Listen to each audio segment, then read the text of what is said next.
Throughout its existence, Path of Exile has released more than 40 completely free expansions, most of which were successful, and the mechanics that were initially introduced in these leagues are now part of the base game.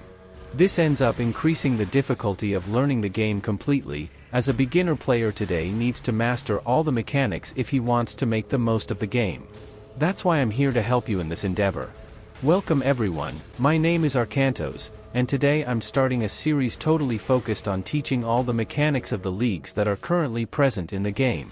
My channel is 100% focused on Path of Exile, so I ask that you subscribe if you like this game, because I'm sure you'll like my channel. Here you'll also find several playlists organized on various topics, including the playlist in this series about the mechanics. So let's get into it. Ready, Exile? It is time to hunt! The first time we see this mechanic is during Act 2. Usually, when you go to any location, you will find Einhar.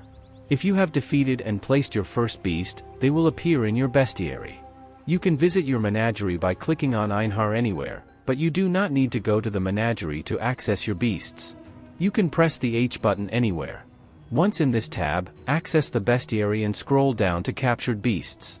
Here you will have a list of all the captured beasts. The beasts that have an image are red. The beasts without an image and just a symbol are yellow. Here, I will show an example in the game. This one here is a yellow beast. When you defeat them, Einhar appears on your map. And here is a red beast.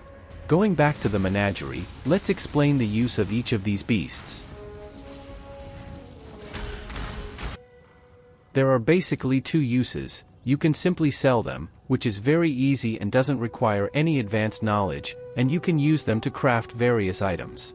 However, since this is a video that only explains the mechanics, I didn't talk about the crafting part, since it involves other mechanics of the game. However, to explain briefly, you come up here and access the Blood Altar. Here you select the craft in question and fight the beasts. If you win, you will receive the reward. Back to the subject of selling beasts, which is the best of them and how to best sell them. Here's my tip. First, we have to transform them into an item.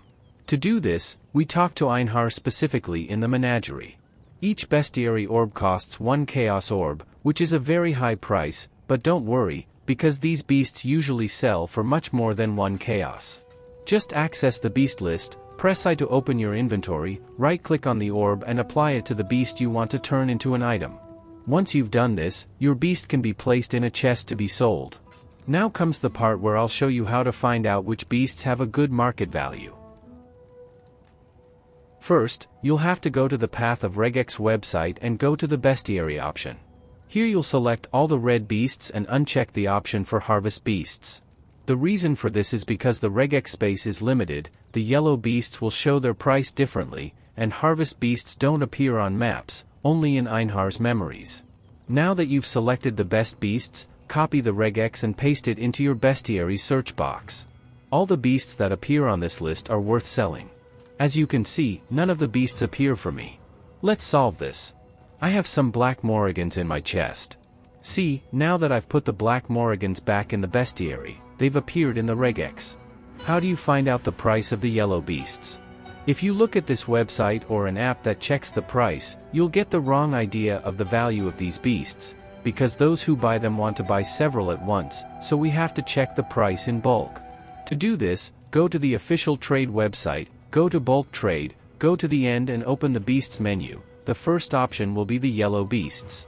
So, if we do the search, we'll select only sellers who have at least 30 beasts. The reason for this is simple, those who buy want to buy in large quantities, and they don't mind paying a little more, as long as you have a lot to sell. At this point in the league, 30 beasts are being sold for 1 divine. This price can vary from league to league.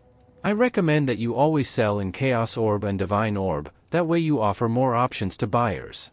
Keep in mind that selling is sometimes easier when you have a lot of them. If you have 1 or 2, maybe no one will bother to buy from you.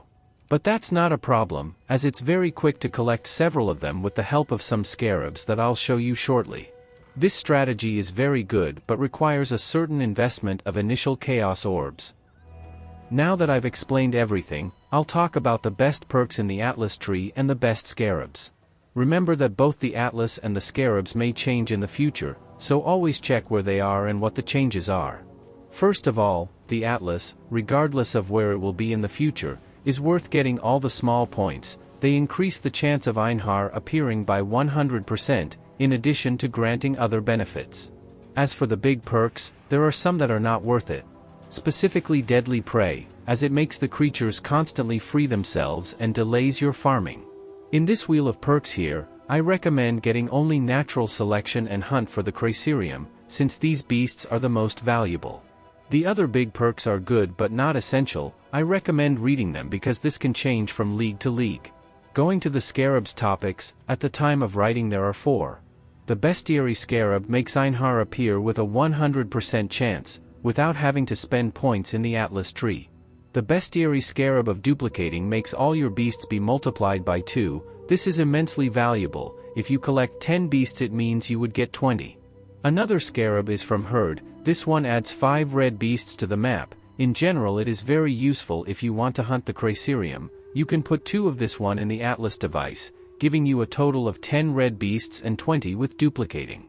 And for that, we have the Shadowed Crow Scarab. This one makes the Black Morrigan appear on the map. It is a special yellow beast, used in more advanced crafting.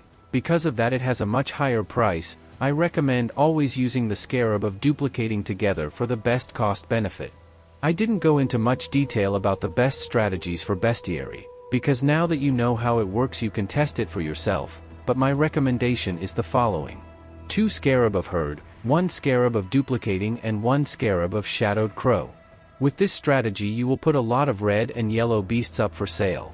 Another interesting strategy is one focused only on yellow beasts, which would be the following setup.